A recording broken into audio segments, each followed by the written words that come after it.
Welcome, true crime lovers, to the first episode of New Year, New Binge. I'm Allison, your guide to an exciting lineup of podcasts that will make 2025 your best year for listening yet.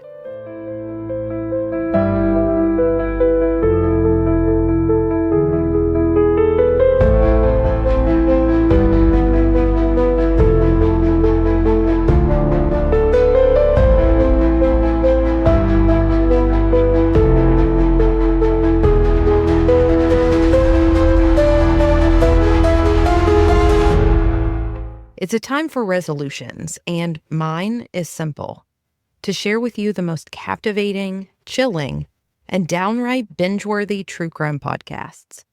Whether you're looking to uncover unsolved mysteries or dive into deep investigative storytelling, I've got you covered. First up, we have Reverie True Crime, a podcast that brings compassion to every case it covers. If your New Year's resolution includes empathy and understanding, this show is a must-listen. It's a beautiful blend of storytelling and advocacy, honoring the voices that need to be heard most. On January 29, 1998, 17-year-old Alyssa gave birth to their baby girl, Denise Plattell. Stephen was abusive to Alyssa, but she thought when their baby was born, maybe he would change his ways. She soon realized that he would never even attempt to be a better man. Stephen only grew more violent towards her and baby Denise. In an interview with Daily Mail TV, Alyssa said, quote, "He would yell at the baby. He didn't bond with her. He didn't take care of her. He rarely held her. He would do things like cover her mouth when she would cry. He pinched her all over her body and turned her black and blue a couple of times. Eventually, he said he couldn't stand the screaming and crying anymore, so he started to place her into a cooler or an ice chest. Sometimes he would put a blanket there to keep a crack open. Sometimes he would shut it and wouldn't let me go back to open it. He would make me wait a few minutes until I could go back, and I'd open the cooler and she would just be gasping for air, drenched in sweat, bruises all over her. I would just scoop her up and shut the bedroom door so he couldn't bother me, and I would rock her back and forth and tell her how sorry I was for the life she was having." End quote. Alyssa grew more depressed and lived in fear for not only herself but Denise too. She felt she couldn't tell anyone about the abuse that she and her baby were experiencing. Alyssa decided if she possibly couldn't save herself, she had to give her baby a chance to not only survive, but thrive. She gave Denise up for adoption when she was 8 months old. Not long after, Denise was taken in by a sweet, loving couple, Kelly and Anthony Fusco, who changed Denise's name to Katie Rose Fusco. I will refer to her as Katie for the remainder of the episode. As Katie was growing up in a caring and loving environment in Wingdale, New York, Alyssa was stuck in what she called a house of horrors. Stephen and Alyssa married in 2006, and in 2007 had another daughter together. Alyssa thought they had grown up and were more ready this time. They eventually settled in Henrico, Virginia. Stephen couldn't keep a job, but Alyssa always worked more than one job at a time just to make ends meet. In 2012, they had another baby girl together. Alyssa wanted to escape with her 2 girls, but she said, quote, "He threatened that if I was gone, he would blow his brains out with a gun, figure out a way to record it, and make sure the video got to me." End quote. Stephen did own about 5 guns that he legally bought. Their 2 little girls were subjected to a lot of Stephen's violence and heated outbursts. They were witnessing their father throw furniture when he was mad, yelling, and punching holes in the walls. Alyssa recalled one violent incident of many when a stray cat found its way into their garage. Stephen hated cats. What Alyssa described was horrific. Alyssa said, quote, He literally beat it to death with his own hands and maybe some tools, wrapped it in a trash bag and put it in the garage, just because he didn't like cats." End quote. Not only did they live in such a cruel environment and see these things happen, they would suffer at the hands of Stephen too. Alyssa told of one incident when one of their little girls, who was only 3 years old at the time, wet herself, and Stephen lost it. Quote, "He made her wait in the bathtub in her urine-covered clothes for hours until I came home to clean her up. She was shaking and said, 'Can I please come out now, Mommy?' He didn't care that she was up there crying by herself, 3 years old, trembling in a bathtub covered in urine." End quote. The interview Alyssa did with Daily Mail TV was in April of 2018, and she said one of her daughters at that time was 12 years old, and she's on the autism spectrum. Stephen would often call her the R word to her face. Alyssa would verbally and physically fight him in an attempt to protect her girls and keep them away from him as best as she could. However, Alyssa said it always haunts her that she couldn't get them away sooner. While all of that was going on with the Platel family, their biological daughter, Katie, was living a very good life with Kelly and Anthony. As a teenager attending Dover High School, she was an aspiring artist and loved to draw comic strips. Her plans were to go off to college to chase her dreams of having a career in digital advertising. In 2015, Katie began to get curious about her biological parents and started to contact them through Facebook. At that time, Alyssa and Stephen were still together, but had been planning on going their separate ways. Katie and her parents talked back and forth for a while, and in the summer of 2016, Katie decided to meet her biological parents and two sisters, who were ages 6 and 11, for the first time, leaving New York and taking off to see them in Henrico, Virginia. 37-year-old Alyssa was overjoyed. 18 years had gone by, and Alyssa always wanted to know all about Katie. She was blown away by how alike they were after they'd met. Alyssa could not have been happier and more supportive of Katie when she found out Katie wanted to move in with them. Kelly and Anthony Fusco were also very supportive of their daughter's decision. However, Katie wasn't there long before she started spending most of her time with her unemployed biological father, Stephen, while Alyssa was working tirelessly every day as a supervisor for T-Mobile. Stephen started making changes that Alyssa noticed. He started wearing skinny jeans and tight shirts. He shaved his beard and grew his hair out. Alyssa wasn't sure why his behavior was shifting at the time, but she was a little suspicious. She had a private conversation with Katie about how Stephen had abused her as a baby and why she was put up for adoption. But Katie didn't appear to really care, according to Alyssa. In March of 2017, after being separated since November of 2016, Alyssa and Stephen finally divorced, and she was able to leave with her two daughters in tow. Although Katie, who was then referring to Alyssa and Steve as Mom and Dad, didn't want to leave. She and Stephen seemed to have really bonded. Stephen's choice of sleeping arrangements was a little odd, at least in hindsight, as he wouldn't sleep in his own bed or on the couch. He and Alyssa were sleeping in separate beds at the time, but he began sleeping in Katie's room on the floor beside her bed. Maybe Alyssa thought he was making up for lost time, innocently talking until they both fell asleep. Perhaps she didn't want to automatically assume the worst and accuse him of anything just because he was sleeping on the floor beside his daughter, who maybe he really missed. It could have been completely innocent. Unfortunately, Alyssa would find out there was nothing innocent about it. 2 months later, in May of 2017, Alyssa read in one of her daughter's diaries that Stephen and Katie were more than close. They were having an incestuous relationship. Alyssa found out through the diary that Katie was pregnant, and her 2 daughters were told to refer to Katie as their stepmom and to stop calling her their sister. A part in the diary says, quote, "My dad calls her baby, also his baby. My dad even says that she's my stepmom.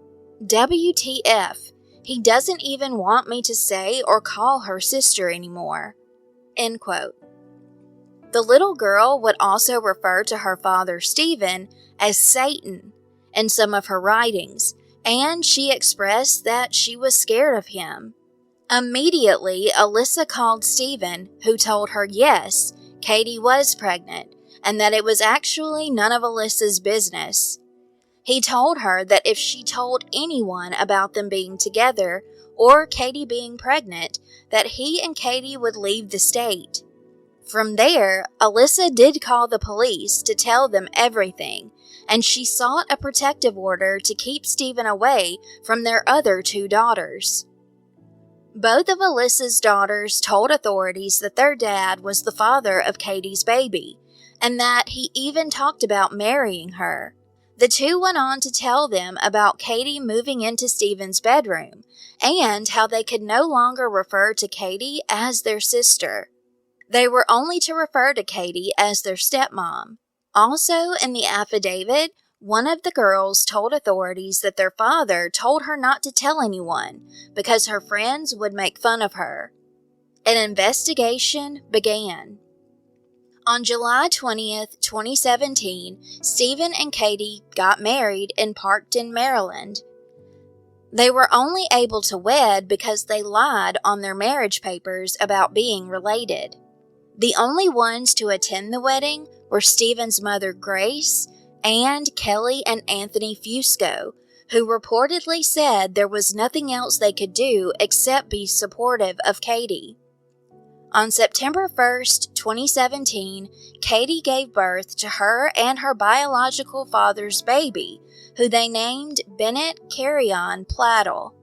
On January 31st, 2018, warrants for 20-year-old Katie and 42-year-old Stephen's arrest were issued in Virginia, and from what I gather, this might be when they went to live in Wake County, North Carolina. Authorities were seeking DNA samples from Stephen, Katie, and baby Bennett, who they assumed could be their son. Stephen and Katie were taken into custody in North Carolina on charges of incest with adultery, and contributing to delinquency. They were held for extradition on $1 million bond at the Wake County Detention Center in North Carolina. Stephen's lawyer's argument was that the 2 were in a consensual relationship, also stating that Stephen was head over heels in love with his daughter, and that had outweighed the issue of them being biologically related. The lawyer also said that Stephen was going through issues in his marriage with Alyssa that were also a factor in bringing him and Katie closer together. However, the judge ruled that Stephen and Katie were not allowed to contact each other, and baby Bennett was to be in the custody of Stephen's mother, Grace. There were no orders that said Stephen could not see his son. Henrico, Virginia prosecutor Stacy Davenport said, quote, "We believed them to be out of state, but we didn't know which state. Right now, we're focusing on getting them back here. We are in the process of setting up a date to go get them in North Carolina." End quote. After the 2 were released on bond, Katie went back to New York to live with Kelly and Anthony, while Stephen was extradited back to Virginia. Todd Stone, a legal analyst for CBS 6 in Richmond, Virginia, stated, quote, "This is a pretty unique set of facts, I would say. It's a Class 5 felony if that occurs in Virginia, and that means you can get up to 10 years in prison. A judge will have an opportunity to decide whether this statute makes this conduct illegal because of moral and religious ideas or science and increased chance of birth defects. What should the penalty really be for people who are both adults and consenting to a sexual relationship, even though it's illegal in Virginia and most other places? End quote. When Katie and Stephen were in jail, Alyssa made a public statement saying if a child wants to meet their biological parents, they should be in therapy when they do reunite, because the feelings that might arise could get confused with something else. She also said that she believed Stephen manipulated and brainwashed Katie. Katie eventually called Stephen after a short time of being in New York and told him that she no longer wanted to be with him. Like most abusers, Stephen did not like not having control, so, in his mind, he had to regain it.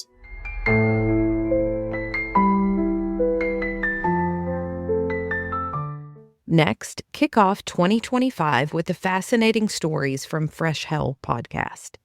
This transatlantic duo dives into the weird, the wonderful, and the wicked, blending historical intrigue with modern-day crimes. If your New Year's resolution is to learn something new with every episode, this podcast has you covered. Hi, I'm Annie from snowy New England in the USA. And I'm Johanna from Austria, and together we're the hosts of Fresh Hell Podcast, your favorite international podcast. We have never met in real life, but every Friday we bring to you another tale of murder, mystery, and the macabre throughout history. Lots of history. We even won a podcast award for the best history podcast in 2022. So, if you're interested in everything dark in the history of mankind, and if you're interested in pets, then go to your favorite podcast app and look for Fresh Hell Podcast to subscribe. We are always thrilled whenever we're asked to participate in one of these collaborations. And as always, we would love to present you a shorter, more condensed version of one of the cases we discussed during the 5 years now that we have been doing this podcast. So if you enjoy what you hear in this segment, please go and listen to the longer version of the Lawson family murders. That's episode 91. And you'll also find 260 episodes in our backlog. So plenty of stuff to binge listen to. This case is as chilling as it is tragic, and we're giving you fair warning. This one is rough. It's a familicide, which means we're talking about a man who killed his entire family. And yes, it happened on Christmas Day. So it all happened on 25th of December 1929 in Germantown, North Carolina. And this case has haunted the area for nearly a century. It's the story of Charles Lawson, his wife Fanny, and their 7 children. Charlie Lawson was born in 1886 in Lawsonville, North Carolina, a small farming community likely named after his family. In 1911, he married Fanny Manring, a kind and pretty 19-year-old. They started their family right away, welcoming the firstborn, Marie, in 1912, followed by James Arthur, or Buck, and then William and Carrie. They were sharecroppers, which means they didn't own the land that they farmed. Instead, they gave a percentage of their harvest to the landowner. It wasn't an easy life, but they managed. Sadly, in 1920, their son William died of pneumonia at just 6 years old. A devastating loss, but they kept going. Over the years, the family grew. By 1927, they'd saved enough to buy a small farm in Germantown, about 20 miles away. It was 100 acres, with fertile fields, but an ancient, run-down cabin. They moved in with their 6 children and 2 dogs, Sam and Queen. It was a big step up for the family, at least on paper. Shortly after the move, Charlie suffered a head injury. While digging a drainage ditch, he accidentally hit himself with a pickaxe. He recovered, physically, but people noticed changes in his behavior. He became irritable, prone to outbursts, and complained of headaches. Some neighbors said he was the same old Charlie. Others thought the injury, or something else, had unbalanced him. Fanny noticed too. She confided to friends that he seemed troubled but wouldn't talk to her about it. The arguments at home got louder and more frequent, and one day, during an argument, Charlie tried to whip his eldest son Arthur. But Arthur, now a teenager and stronger than his father, grabbed the whip and refused to back down. He even started sleeping in his clothes, ready to jump up if his father's temper flared in the middle of the night. In December 1929, 2 weeks before Christmas, Charlie surprised his family by taking them into Winston-Salem. This was unusual. They were hard-working farmers and rarely had time for such trips. He bought everyone new clothes and had a professional family portrait taken. If you've seen the photo, then you know how haunting it is. They're dressed in their Sunday best, but there really is something eerie about it, and looking back now, it feels like a farewell, doesn't it? And it was an expensive outing for a farming family during the Great Depression. This kind of extravagance was not normal. It's one of those moments that, in hindsight, feels like a warning. Christmas Day started like any other. Fanny prepared breakfast while Charlie did chores. Marie, their eldest daughter, baked a Christmas cake decorated with raisins, which were also in the cake. Raisins were a common ingredient for cakes from the Civil War onward, as they gave sweetness to a dessert when sugar was too rare or too expensive. The younger children, Carrie and Maybelle, got ready to visit relatives. Arthur went into town to buy ammunition for target practice. But Charlie had other plans. Terrible plans. Armed with a rifle and 2 shotguns, he waited near the barn. As Carrie and Maybelle walked by, he ambushed them. He shot Carrie first, then Maybelle, but when they didn't die immediately, he bludgeoned his daughters to death with a piece of wood. They were 12 and 7 years old. He dragged their bodies into the barn, crossed their arms over their chests, and placed stones under their heads. It's such a grotesque mix of brutality and tenderness. This is a hard one for us to wrap our heads around. Charlie then returned to the house. His wife, Fanny, was on the porch gathering firewood. He shot her in the chest, killing her instantly. Their eldest daughter, Marie, hearing the gunshots, screamed, but she had no chance to escape. He shot her too, after a struggle. Next were the youngest, 4-year-old James, 2-year-old Raymond, and baby Mary Lou. Charlie beat them to death with the butt of his gun. Before leaving, he placed pillows under their heads, which was a grim echo of the stones he used for Carrie and Mabel. A neighbor's boy who'd been visiting ran for help, and word spread quickly, but no one dared approach the house, unsure if the killer was still inside. Charlie fled to a nearby pine thicket with his dogs, Sam and Queen. For hours he paced in circles, leaving a trail in the snow. At some point, he scribbled a note that read, quote, "Troubles can cause," but he didn't finish it. Around 5 p.m., a single gunshot rang out. Charlie had taken his own life. When neighbors found him, the dogs were by his side unharmed. They also found $60 in cash, equivalent to around $900 today, and the unfinished note. Authorities arrived to a blood-soaked house. The crime scene was so horrific that neighbors began guarding it, worried about onlookers trampling through. Fanny, Marie, and the children were found where they'd fallen. Carrie and Maybelle were brought in from the barn. 2 days later, the family was buried in a single grave at the Broder Cemetery. Thousands attended the funeral, and yes, Charlie was buried with the family he murdered. It's unsettling, isn't it? And it gets worse. Charlie's brother turned the house into a tourist attraction. People paid 25 cents to see the crime scene, including the bloodstains and Marie's raisin cake.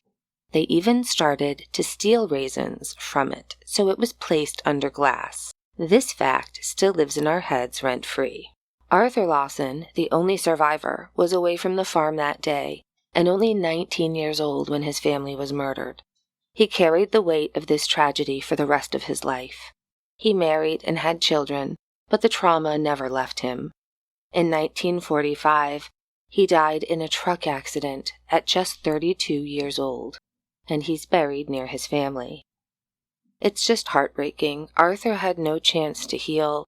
PTSD was not recognized back then, and there was just no support for survivors of these kind of horrific events.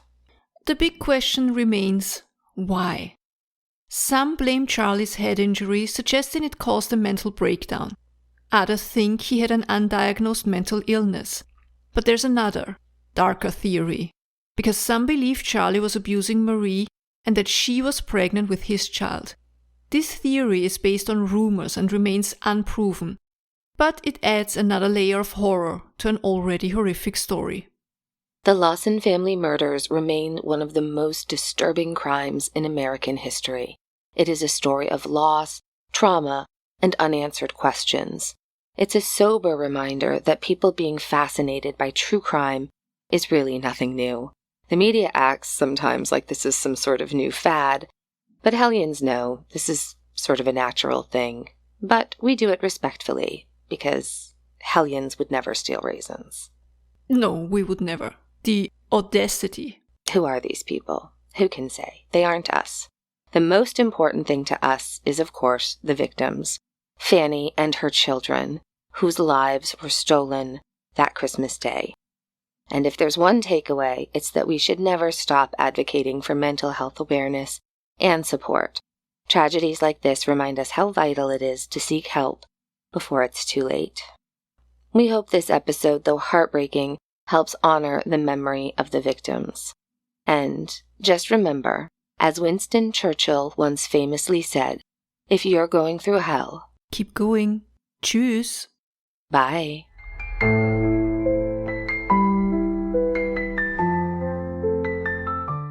As we step into the new year, many of us reflect on the past, the moments that shaped us, the lessons we've learned, and the stories that linger. Malice does just that, but with a focus on crime. This podcast takes you beyond the surface of each case, diving into the psychology and motivations behind malicious acts. It's not just about the what and the how of the crime. It's about the why. If your New Year's resolution is to seek deeper understanding and to look beyond the headlines, Malice is the perfect addition to your playlist. It's thought-provoking, empathetic, and challenges us to consider the complexities of human nature. Predators. Their acts are evil. We call them monsters. We say no human could perpetrate the crimes they have committed. But in truth, only human beings execute these horrific acts. And if you're like me, you want to know why. I'm Ariel Cooksey, and this is Malice.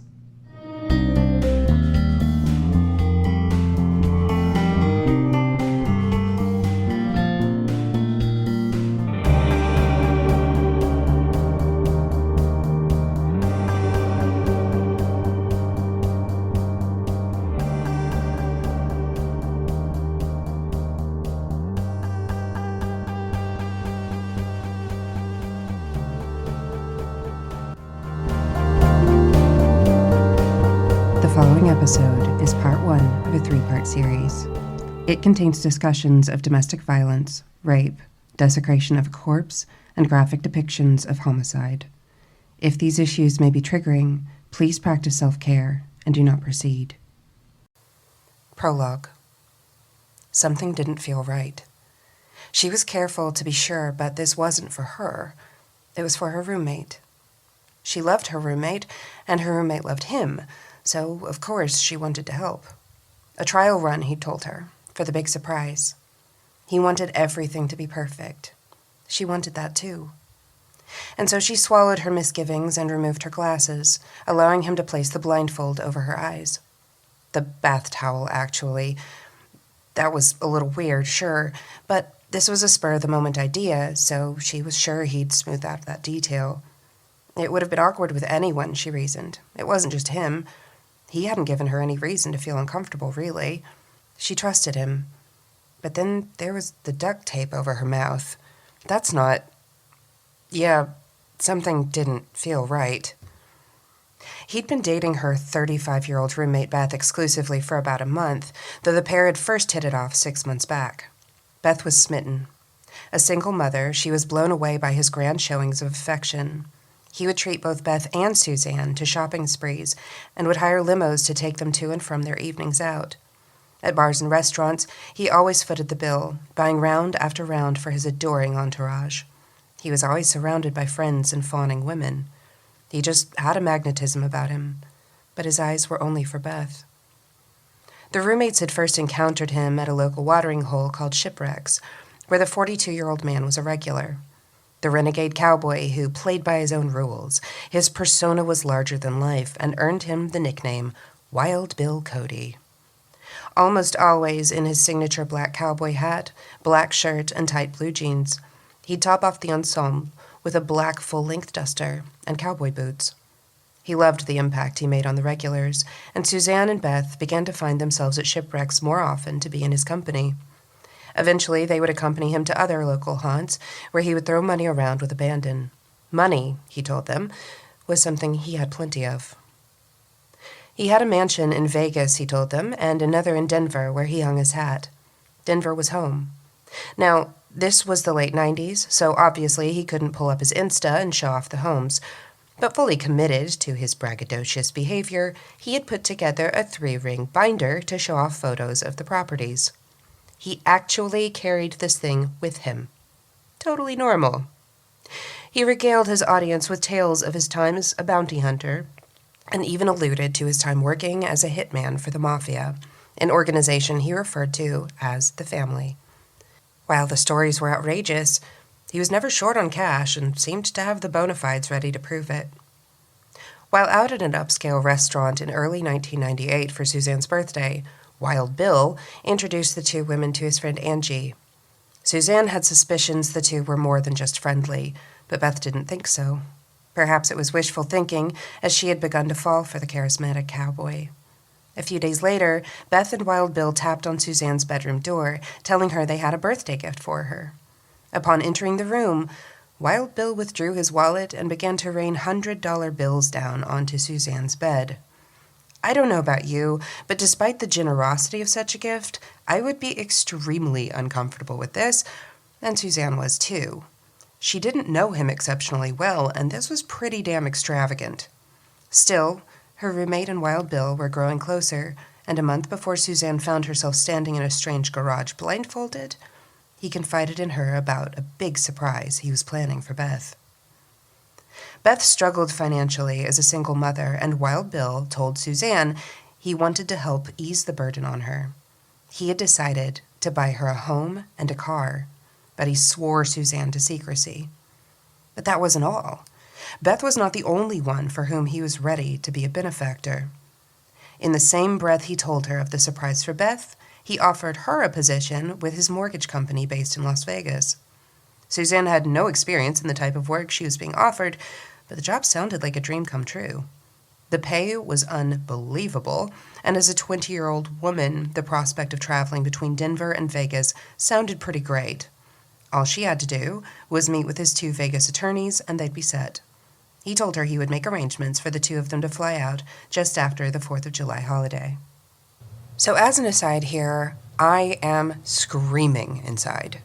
Red flag after red flag after red flag. This guy who is dating your roommate wants you to go out of town overnight with him? That's not a no, that's a no. But if we've learned anything, it's that human beings can talk themselves into anything. From where Suzanne is standing, if this guy is legit, she just won the lottery. Wild Bill arrived at Beth and Suzanne's apartment on the evening of July 5th to take Suzanne to the airport. Suzanne had explicitly chosen a peach blouse and navy slacks to drive home the point that this was nothing more than a business excursion. Still, with plenty of time until the flight, he talked her into going and grabbing a drink at a local bar called Fugley's. It was during this interlude that he mentioned the remodeling on Beth's townhome would be completed in only a few days. Disappointingly, he would still be out of town when it was time to reveal the surprise, but it occurred to him that Suzanne would be the perfect stand-in to unveil the home to Beth. When Suzanne agreed, Wild Bill was so excited that as they drove to the airport, he He asked if they could make a quick pit stop to the property so he could show Suzanne. Then he got the bright idea that they could do a dry run of the surprise. He could walk her through how he wanted things for Beth, so when Suzanne took his place, she could handle things just so. Sure, she thought. What's the harm? He turned into the home on West Chinago Drive in the Lakeview community just northwest of Denver, opening the garage as he pulled into the driveway. Once the car was inside the garage, the door was immediately shut. Once out of the vehicle, he asked to blindfold her, as it was how he envisioned the surprise for Beth. Then came the bath towel, and then the duct tape he applied gently to her mouth. The two entered the property, but had to stop quickly to catch Wild Bill's cat, who had a tendency to dart out the door. Once he'd retrieved the feline, he let Suzanne pet her for a few moments before guiding her down a short hallway. He told her they were in the living room and led her to a spot where he told her to have a seat. She expected a chair, but found herself very near to the floor. It wasn't a chair. It was a mattress. All she could see from under her blindfold was a bare plywood floor. Any rationalizations she'd been making to herself at this point flew out the window. She was alone on a mattress in the middle of a living room, unable to see nor speak, in an unfinished home with a man she realized she barely knew. It was just as the clarity of her situation washed over her that he directed her to lie down on the mattress spread eagle. He had installed 4 large eye bolts at the corners of the mattress with nylon rope threaded through. Her tears began to flow, but were met with no feelings of empathy. Quote, "You haven't seen me cold and mean, and you don't want to." He tied her to the eye bolts as the tears streamed from her eyes. She flinched as she felt the icy blade against her neck, holding her breath as he unbuttoned her blouse. He cut her bra from her body using the knife before slicing off her dress pants and underwear. When he was finished, he pulled up a beaten white patio chair next to the mattress and, cigarette in hand, asked her nonchalantly, quote, "Have you ever seen a human skull in real life?" There was once more movement in the room before she sensed him crouch down next to her. As he removed the towel from her head, her eyes came to rest on an ice cream bar wrapper in his hands. From it, he withdrew a battered human skull, covered in blood with a chunk of long blonde hair clinging, settling the macabre artifact on her bare stomach, where he left it for minutes that felt like hours. When he was satisfied with her horror, he casually picked it up and tossed it onto a heap of garbage bags in the room. Suzanne began to take in her surroundings. She was in a large living and dining room, covered in dirty dishes and spoiled food. Butcher paper covered all the windows, even those on the doors. Unfinished remodeling projects pockmarked the space. A side table was placed next to the mattress, crowned with an overflowing ashtray. A fireplace across the room featured a large bundle similar to the trash bag heap, but wrapped in a blanket. And she could tell the pervasive, sickly sweet odor wasn't from the rotting food. Her greatest fears were confirmed when he reached under the blanket and pulled out a woman's leg, still wearing a sock and shoe. As he strode back to the mattress, he kicked the trash bag heap, as if indicating it was more of the same. As he stood over her, he finally told her he was going to go get a friend, but he would be right back. She was left with a simple order not to try to escape or cause trouble, as his associates upstairs wouldn't hesitate to rape and kill her. He recovered her mouth with duct tape, turned on a country music television station, threw a blanket over her, and took off. Within 2 commercial breaks, she once more heard the garage door open. As the steps neared, Suzanne heard Wild Bill's voice as he spoke to someone. It wasn't until the pair entered the room that Suzanne's eyes focused on Angie. Angie was a 28-year-old dental assistant who waited tables at Fugly's on the side and had just recently split from her husband. When she'd met Wild Bill, she was struggling to make ends meet. He had quickly become her savior. Not only would he lavish her with gifts and pay all the bills, he would even babysit her 2 young children upon whom he doted when he wasn't doling out $100 a pop to babysitters when he and Angie would go out. He went so far as to cover her attorney's fees during her divorce. And then he promised her a house near her mother. He had told Angie of his connection with the mob, with whom he still had ties, but assured her he only carried out hits on men who really deserved it.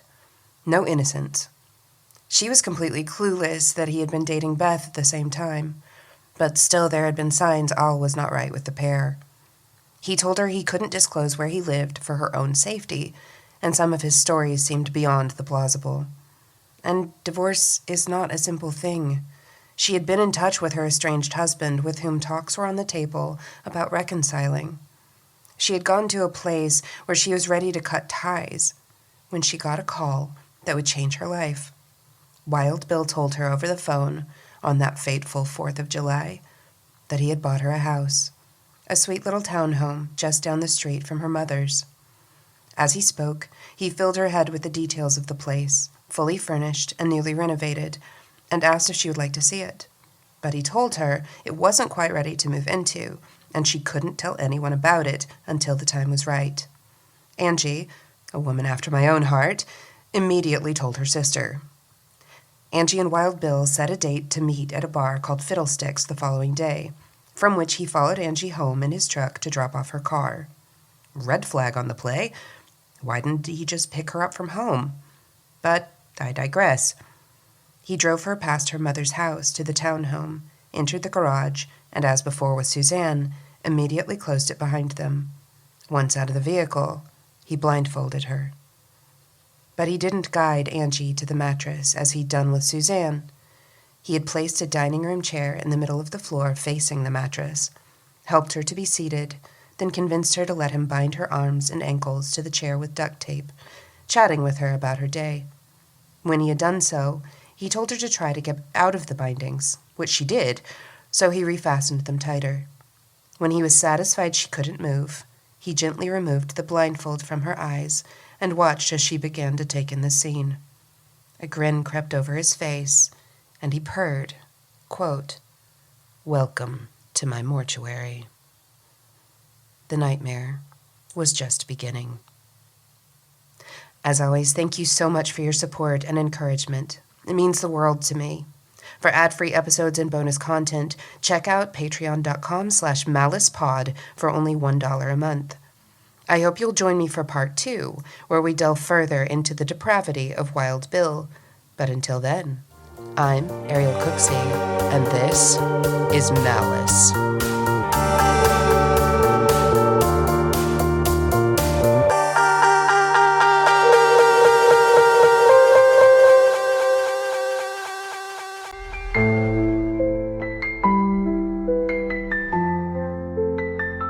The new year is a time for fresh perspectives and amplifying voices that need to be heard, which is exactly what Women in Crime delivers.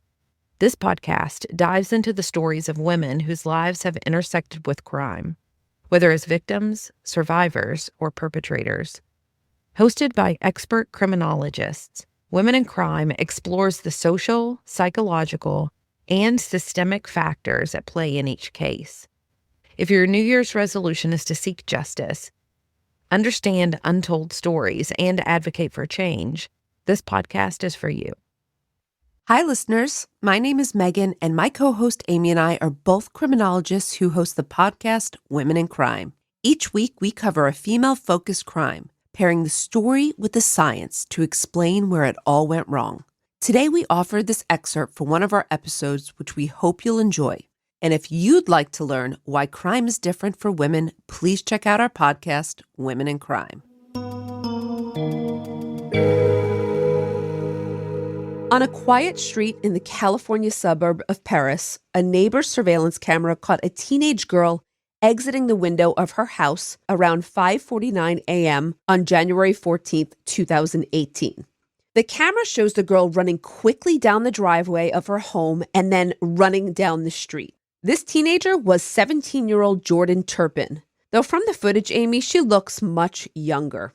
Jordan had a cell phone with her and she quickly used it calling 911. But she had trouble speaking. Her voice was shaking and the operator could tell that she was clearly terrified. Now, Jordan told the operator her home address based off a slip of paper she'd found in her backpack. It was something she had grabbed on her way out of her window. But it turned out that it wasn't the full address. It was just a zip code. And when the operator asked Jordan why she didn't know her home address, Jordan replied it was because she'd never been allowed outside of the home. Wow. She went on to shakily explain that she was running away because she and her 12 siblings had, quote, abusing parents. So abusive parents is what she meant, but I don't think she knew the exact terminology. Mm-hmm. The 911 operator skillfully kept Jordan talking while she waited for the police to respond, getting as much information as she could.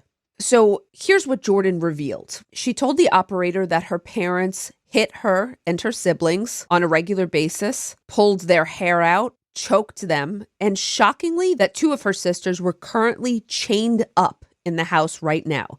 In fact, she said they were chained to their beds. What was the age range of these children? They ranged from very young, I think about 3 or 4 years old, all the way up to adult children in their late 20s. Okay. Now, as the operator kept Jordan on the line, police were able to track her by the cell phone. And at the direction of the 911 operator, Jordan stood under a stop sign so that she would be visible to the police. Jordan told the operator that she was afraid her parents would see her outside, but the operator kept her talking, getting the names and ages of her 12 siblings and other information until the police arrived. It was only a couple of minutes, too, before a deputy pulled up.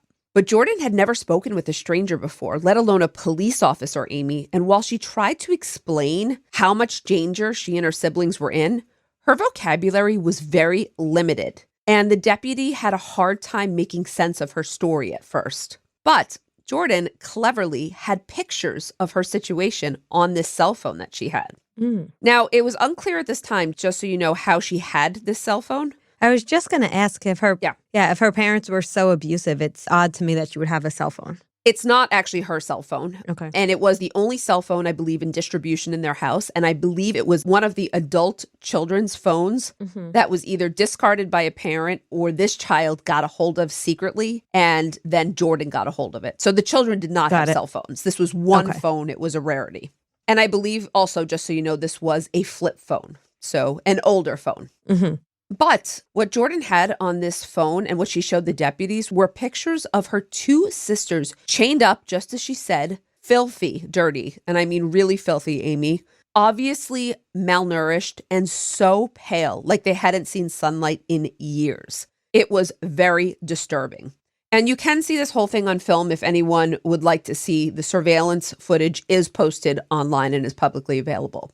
An hour and a half later, at about 7:20 a.m., after obtaining a lot of information from Jordan, the deputy, along with some backup officers, went up to the door of Jordan's house to conduct a welfare check. But they had no idea what they were about to find.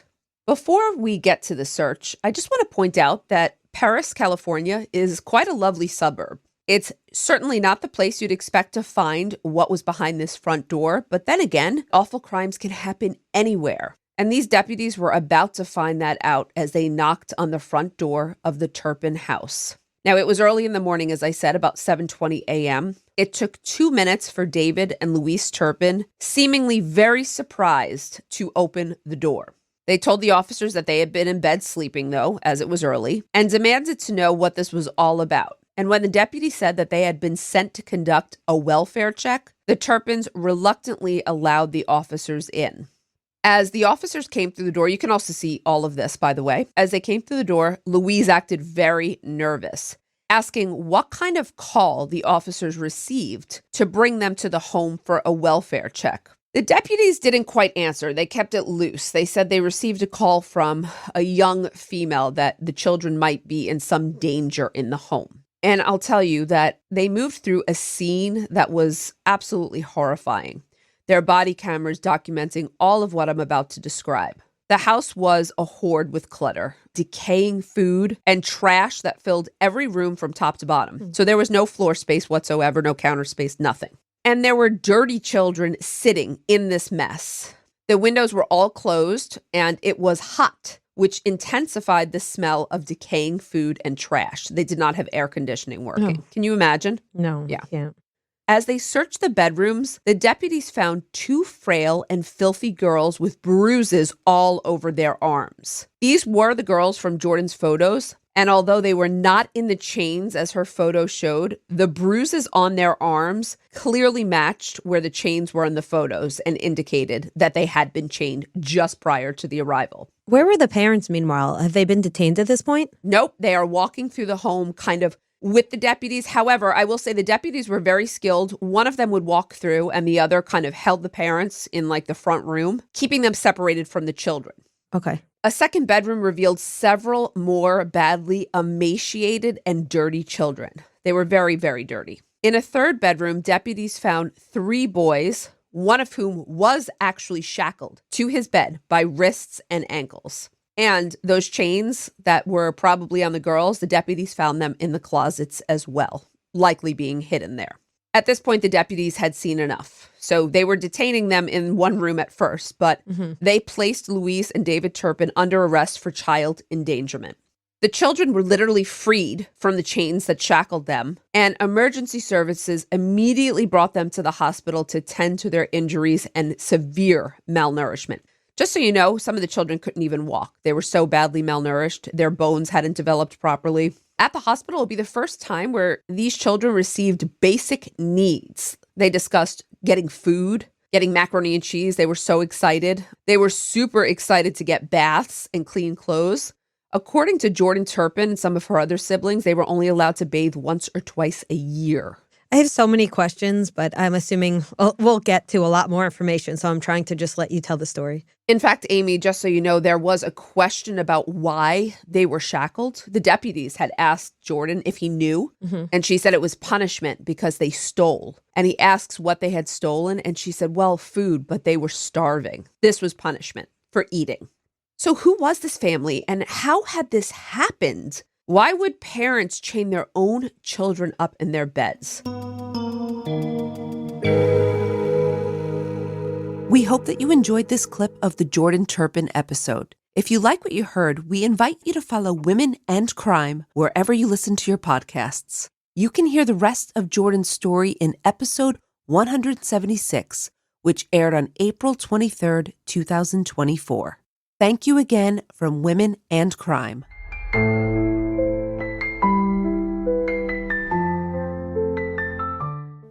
As we start a brand new year, it's the perfect time to dive into podcasts that not only entertain, but inform. True Crime Cast does just that. A dynamic duo breaking down some of the most captivating true crime cases with meticulous research and engaging storytelling. Whether it's notorious crimes you thought you knew or under-the-radar cases you've never heard of, True Crime Cast delivers every episode with clarity and care. If your New Year's resolution is to expand your understanding of true crime and get lost in expertly crafted stories, this podcast will be your go-to for 2025. Hey, Jamie and John from True Crime Cast here. John, say hi.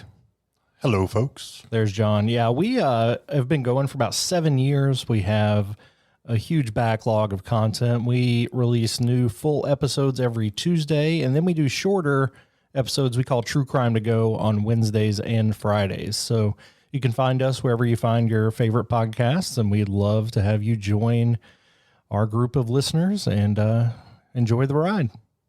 Being honest, I've been familiar with this for a long time, and I honestly just didn't think there was enough to make up an episode, but I was wrong. There's a lot out there publicly about this person. They're from my hometown, and I just assumed it was a local story. She's a local legend, and we will certainly dive into her case. But have you met this person? Like, do you remember any interactions with this person? That's or a great question, John. do we want to get started and we can just fill that in? I'll fill that in a little later, but I will say that this person really, I think, hit national media mostly because of Justified, the TV show of U.S. Marshal Raylan Givens, played by Timothy Oliphant. And there was a character named Mags Bennett that I tell you what was very much based on Maggie Bailey, who we're talking about here today. Maggie Bailey was one of 8 children. She lived on Pine Mountain, just north of the Virginia-Kentucky border. Pine Mountain is probably the best mountain in the world. There you go. It is one of the most beautiful mountains. It stretches from, just almost from top to bottom across the entire country, right? Well, I mean, you and I both grew up on Pine Mountain and lived a state away. So, yeah, absolutely. It is absolutely beautiful. She was born in 1904 and was your typical mountain woman. I mean, I hope that listeners from all over the world can understand what we say or what we mean when I say that. I mean, mountain women are a different breed. This would be in the time where you didn't have indoor plumbing. I would imagine she did not see an indoor toilet until she was older in life, probably in her teens or 20s at the minimum. Yeah. She was probably one of the toughest people you could ever run across because mountain people are different. And she was as tough as it comes, and I'll read some quotes, but just a super loving individual, a caretaker, certainly. Anything we say here today, there are crimes committed. This is a crime story. That's what makes it interesting. But as we continue to research this, we found that there's nothing but love and respect for this person. So anything we say is in that direction. The family that she grew up with was poor, and the soil on the family land was rocky and not meant for a lot of farming. One of the only ways to make money in the mountains was to make some moonshine from corn. So they call it moonshine, mountain lightning, whatever you want to call it. It's a way to make money and to provide for your family. Maggie's father was able to harvest corn and make moonshine to take care of his family. So she, what we're about to tell you, just know she came by it honest. Yeah. And this is in Harlan County, Kentucky. Again, that's where I grew up. And it's, a community founded on coal mining. So it's not farmland. Are there some farms there that do well? Absolutely. But it's not necessarily farmland, especially when you're up on the mountain. As a young girl, Maggie would spend her nights barefoot on top of a chair with a long wooden paddle, stirring her father's moonshine and helping to contribute to the family business. But in 1921, when Maggie was 17 years old, the mountain was a-changin'. They started bringing railroads in the area, and they brought new people from all over the country into this little town in southeastern Kentucky. At the time, Maggie met a professional gambler and coal mine businessman. Let me just say, this needs to be a feature film. I mean, yeah, absolutely. Mag Bailey. It was a pivotal time in history as coal mines and coal mining towns were growing quickly. Maggie saw that men would spend all day in the mine and come home craving a drink that would knock the dust out of their lungs. Unfortunately for them, it was also a time that a new law would pass in America, and that law was prohibition, and it outlawed alcohol in the entire country. But Maggie saw that as a business opportunity instead of a roadblock. She knew how to make her papa's moonshine, and she thought she could improve the recipe.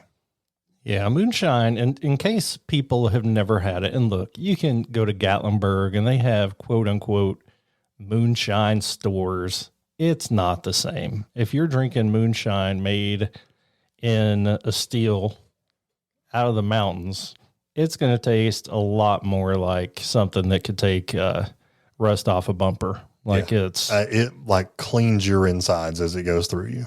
It'll knock you down. And this is what she was going to use to make money. We've covered Al Capone, somebody else who got rich during Prohibition.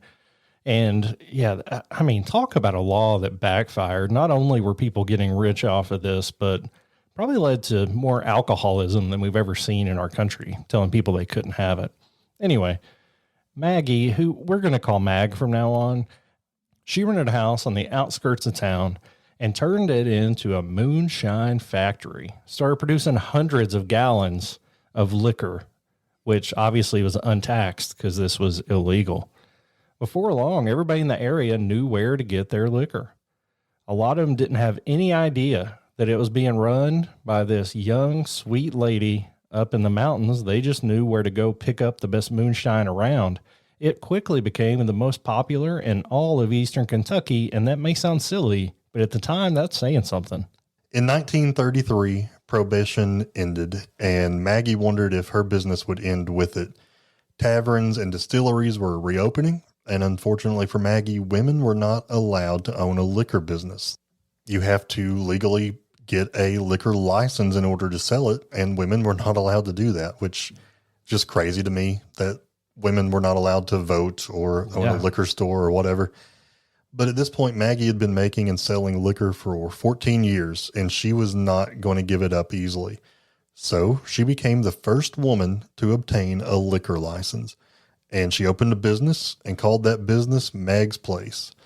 Maggie sold legal whiskey out the front door, but people still wanted that moonshine. So out the back door, she would sell some good old mountain-made moonshine. And she remained in business even through the Great Depression. And I love, that just speaks to mountain people. Like, yeah, we might not have jobs or food, but by God, we're going to have liquor. Yeah. And that's, I don't know. That's, I think a lot of what happened during Prohibition, let alone after that. I've got an interview here from her attorney. You're going to read a lot of things that she was never prosecuted, but she was prosecuted once. And this came from her attorney, whose name was Otis Doan, very famous name in Harlan County. I believe he has since passed away. But Otis was also somebody who I think benefited from Mag's business, and we'll talk about that a little later. But this is a quote from him. He said, "She was prosecuted once. Maggie was convicted," which I didn't represent her. I don't even know if he was born at the time. Was in the 1940s, and she served 18 months in federal prison for moonshine. After that, she was never convicted again. And that actually happened in 1941 when federal agents burst into her liquor store and seized 150 gallons of moonshine. That's a lot of shine, John. That's a lot. She was convicted. She was sentenced to 2 years, served 18 months. She went to her sister's house first. When she went to her sister's house, they let her do this on her way to prison. She was willing to go. She dropped a suitcase off. Maggie told her, "I'll be back for this suitcase when I get out of prison. Don't let anybody bother it." I love she was just confident. I loved it. Maggie Bailey spent her time in prison studying law, in particular the Fourth Amendment, which focused on the government's right to search and seizure. She was determined to never get caught like that again. So in 1945, she was out of prison and she went to her sister's house to retrieve her suitcase. I mean, when you hear this, you just assume that she's leaving some clothes so that when she gets out of prison, she can, at least have some clothes on her back. Keepsakes she doesn't want to lose. She had $80,000 in cash hidden in that suitcase. So when she got out, she went and got her $80,000 and she used that money to buy a house in Harlan County and to restart her business. And this time, like I mentioned before the break, it was more like a drive-through. You'd pull up in Mag's backyard, take an order and talk with Mag, and then you drive around and pick up what you wanted. This is a situation, John, that I have. I don't think there's a statute of limitations. When I was in high school, this trip was made not by me. She wasn't selling it to me as a kid. She wouldn't sell it to kids or drunkards, actually. I was with my dad, and we went around, and my dad, after football practice, he picked me up. I was probably 15, maybe 16, and we went to Mag's, and my dad told me he was going to stop for some beer, so I thought that meant we had to go to Cumberland, which was actually pretty far out of the way. Now, this was listed in a place called Clovertown, if you Google it, but I honestly, I lived there for 18 years, never heard the word Clovertown, I don't think. This was on the Everts side of Harlan, is how I would describe it. But I remember driving around. She would ask you who you were. You'd throw her your last name. If she didn't know you, she'd ask you who your parents were. She'd figure that out. And she'd sell you beer and say, "Hey, if a state boy stops you, you didn't get this here." I love that. That's the entire transaction. In her drive-through, she sold liquor 7 days a week. And authorities kept an eye on her. During the 40s and 50s, they raided her house 62 times. But Mag was smart. And you remember, while she was in prison, she spent a lot of time studying the Fourth Amendment. Each time her place was raided, officers would find liquor in different spots around the house. Sometimes it would be outside in the trunk of a junk car. Sometimes it would be like in a barn or an outbuilding. So each time she was arrested, the charges were dropped because their search warrant never included these secret hiding places where she would put it. Search warrants have to be very specific. They have to say, "We are authorized to come into your home and search every open area. We're opening drawers and doors, or it can say, we're here to search the outside of your premises. We're not allowed to dig, or we are allowed to dig. Like, they're very precise. And she made it to where the search warrant was violated every time they came to her house. So she was never prosecuted again, with over 60 raids on her business. Her attorney said that she had 1 million places to hide it, and she had a labyrinth of buildings all around her dwelling. So she had set this up as a maze in order to utilize the Fourth Amendment as a weapon to keep her business open, and it worked. And even if authorities had evidence enough to bring her to trial and try to convict her, juries would not find Maggie Bailey guilty. First of all, she'd always come to court wearing a flower-printed apron with her gray hair and that very grandmotherish look.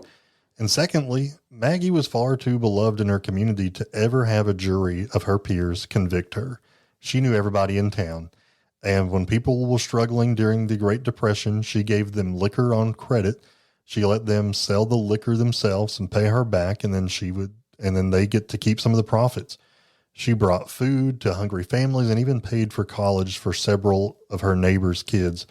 Maggie made a point to never sell her liquor to children or people who were known to be alcoholics, and she didn't even drink herself. So, yeah, I love the fact that everyone in this county knew her and they were not going to convict her. Absolutely. And here's another reason for that. And this may not be above board. She did put 3 people through school. And I'm not going to say any names, but I'm talking attorneys and judges that she helped to go to law school. That is a great business model. It really is. Again, this is coming from Otis Doan, her attorney, in an interview he did, I think, with NPR. People in the community just loved Maggie. Maggie was the type of person that bought food for families if they were having a hard time. She helped send people to school, to college in her community. She never had any kids of her own. She, along with her sister, raised 2 nephews. And he said that Maggie, to him, was a big asset to the community. And everybody said she was a delightful lady. She was like a grandma that desperately cared for all those around her.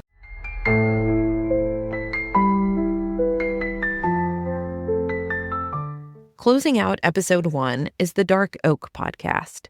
The start of a new year is the perfect time to explore the darker corners of history and humanity. And the Dark Oak podcast is here to guide you through the shadows. This podcast takes you deep into chilling true crime cases, eerie legends, and unsettling mysteries, all presented with a rich, atmospheric style that feels as immersive as stepping into a dark forest. If your resolution for 2025 is to uncover stories that linger in your mind long after they've been told, the Dark Oak podcast will keep you intrigued. Prepare for a journey that's as haunting as it is unforgettable. Hello, Shiver Seekers. Are you ready to follow us into the unknown? I'm Cynthia. And I'm Stephanie. You have found the Dark Oak.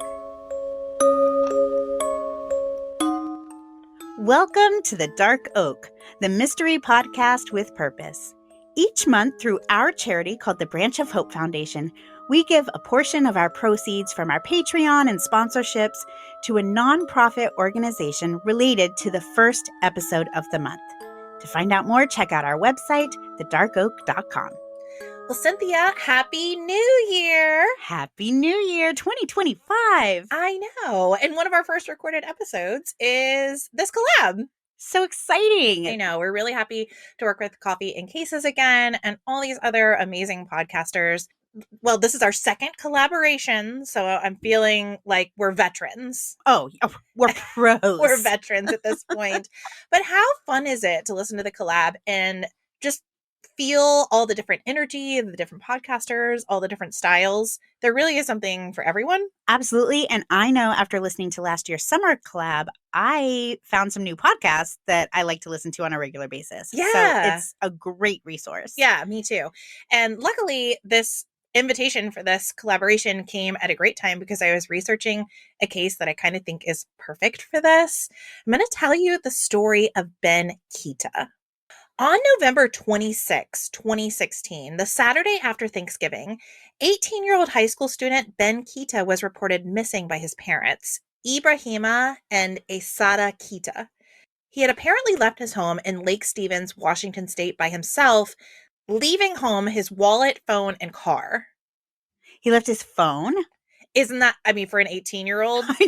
The keys, I get it. The wallet, I get it. But the phone? Yeah. So it immediately raised some alarm bells for his parents. And again, this is in November in Washington State. So temperatures were freezing. Sure. And his family was additionally concerned because Ben had sickle cell anemia. So it was very important that he took good care of himself, and they were worried that the freezing temperatures could exacerbate his condition. I can imagine just right off the bat, they must have just felt so helpless. Exactly. And this was made more complicated, again, because Ben left his cell phone behind, so police were not able to get a precise location. Like, they weren't able to ping anything. So they didn't even know really where to start their searches. Right. I mean, the first thing you would do is call the person, say, where are you? And you can't do that. So they began looking through a wide sweeping wooded area around the Kita's home. Experienced searchers, including a dog trained to detect human remains, were deployed. They just had no idea what they were looking for. And so they really got after it as quickly as they could. Was he known to take walks in the woods, or was this kind of unusual? No, this was really unusual. As a matter of fact, Ben was described as a bit of a homebody. Okay. He stayed in his room a lot. He loved playing video games. So the fact that he wasn't there, that's why his parents immediately said, okay, he's not out hanging with friends. He's either at school, he's at work, or is in his room. Those are the common places. So this would have been unusual for him to be in the woods, but they didn't really have anything else to go on at that point. Police grasped at any leads and questioned his family about Ben's school performance, his friends, pressure from peers, the possibility of bullying, anything that could give clues as to Ben's whereabouts. His family continually reported that he was an ambitious 18-year-old high schooler striving towards medical training. He planned to graduate that year from Lake Stevens High School, and he was already in the Running Start program, which was a dual enrollment program at Everett Community College. So he really was pursuing this dream of becoming a medical doctor and specifically working as a medical examiner. Oh, wow. Okay. So this doesn't seem like an at-risk youth, if you will. No, he sounds like he had to have been obviously very responsible. Yeah. But several things were not lining up.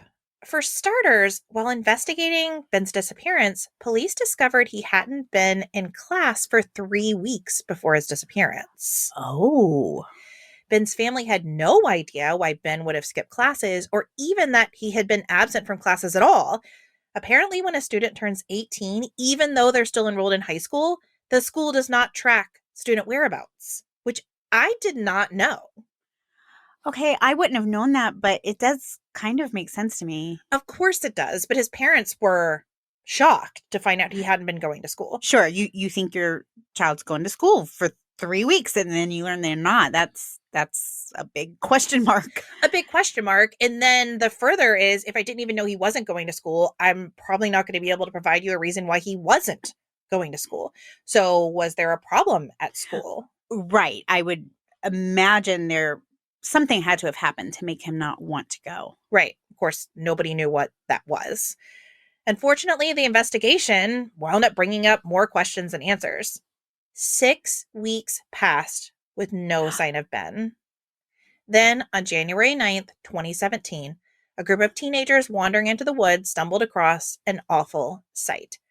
About 12 to 14 feet from the trail and about 10 feet from the nearest backyard fence was the body of Ben Kita. Mm. He was hanging from a rope strung over a tall branch in a densely wooded area just blocks from his home. Disturbingly, his body was found in an area that had previously been searched multiple times in the days after his initial disappearance. Oh, okay. I was going to say, is this the same woods that they searched? Yeah, including the woods they searched with the dog. How were they able to determine how long he had been there? Well, this kind of wound up being a problem because Ben's body had been semi-frozen for weeks because of the cold temperatures, because of the freezing temperatures. So it completely interfered with... It did, trying to determine, exactly when he was deceased. So it could have been as much as the 6 weeks, meaning he was deceased from the day that he disappeared, or it could have been less time. It was just hard to tell. But he couldn't have been deceased in that spot.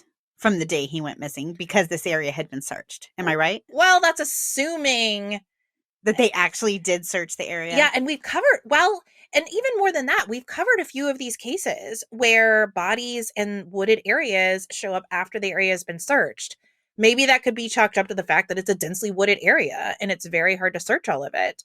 But it will bring up questions about, was he originally there or was he placed there later? Well, and I know it's Washington, so the absolute opposite type of terrain that we have here in Florida. Right. But is it the kind of area where in the winter leaves fall and wooded areas clear out, or no? I feel like it's more evergreen. So it is definitely more evergreen. Okay. Yeah. So they wouldn't have necessarily had a better visual just because it was winter. Correct. Okay. Correct. Now, outside of a small abrasion on his finger, there was no other signs of trauma or a struggle. That scene itself also yielded few clues. The area around Ben's body was not disturbed, and there was a flashlight at his feet that the Kita family did not recognize. But a closer inspection of the rope would also prompt further questions. The rope itself, which the Kita family also said they did not recognize, was fashioned into a noose around Ben's neck. The other end was attached to a branch that was estimated to be 50 feet in the air. 50 feet. The rope? So there was 50 feet 50 in the feet. air? It was on a high branch in this tree, 50 feet in the air. And even more strange, Ben's feet were 2.5 feet off of the ground. However, his neck was not broken. His cause of death was recorded as asphyxiation. So how is this young man up that, like, he obviously didn't jump down 50 feet. 50 feet. He would have had a broken neck. Yeah, and there's nothing, he wasn't standing on anything. So how is he that far hanging up with the only injury being from the rope, like asphyxiation? Right. And with his feet being 2.5 feet from the ground, he couldn't have even just stood there and raised his legs. Right. Which we've talked about cases where people have done that Absolutely. before. Absolutely. But that couldn't There's have no even one way to happened. do it, for sure. Right. But this seems odd. Well, it seems impossible. It seems impossible. Based on what you've told me so far. But also no signs of struggle. Now, despite the odd circumstances, based on the fact that there were no other evidence of trauma, the Snohomish County Medical Examiner determined the manner of death to be suicide. Ben's parents immediately objected to this finding. His family said there was no reason to suspect anything was bothering Ben to the point that he would take his life. Ibrahima, Ben's father, told CNN that Ben had, quote, no history of depression or any psychological breakdown at all whatsoever. So he was a very happy young man. I think we do have to take into account the fact that he had not been to school for 3 weeks. I think that could point to something going on. It could certainly be telling. What if someone was harassing him?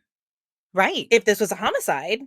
You know what I'm saying? I Right. think missing school could be an indication of either. Me too. But to me, it's definitely an indication that something was going on that his parents weren't aware of. Right. Now, in addition, the hanging itself caused the Kita family to develop a totally different theory as to what could have happened to their son. See, Ben was a young Black man being raised in the Muslim faith. And remember, this is 2017 when race crimes and tensions are mounting. In the Kita's eyes, Ben's death was nothing short of a possible lynching, like a hate crime. Oh, man. And I have to say, based on the very bizarre circumstances involving the rope so high up in the tree, I absolutely think this calls for further investigation than to just immediately say it's suicide. Yeah, we have to look further. I mean, I still don't know how he got there. Weird. I have not wrapped my head around that yet. Yeah. So the Kitas turned the pressure on investigators by contacting the media and telling them about the suspicious circumstances of their son's death. Listen to this. Based on this increased scrutiny, on January 16th, so just 16 days after the initial autopsy, the medical examiner changed the manner of death to undetermined. Oh. And that is where I'm going to leave you. Oh, Stephanie. So, guys, unfortunately, this is a collab, meaning I cannot release the full episode here. But it's out on our live stream now. I'll tell you everything that we think happened in this case. I'll tell you all the different theories. I'll tell you all the different agencies that were able to get involved to try to really scrutinize Ben's case. And while it's still a bit of an unsolved mystery, I'll tell you a bit of my theory. So you can find us at thedarkoak.com. You can also find us wherever you like to listen to podcasts. We are Stephanie and Cynthia at The Dark Oak, and we can't wait for you to be part of the Dark Oak family. Thanks for listening. Thanks for listening, Shiver Seekers. Have a great new year. Bye. Bye-bye.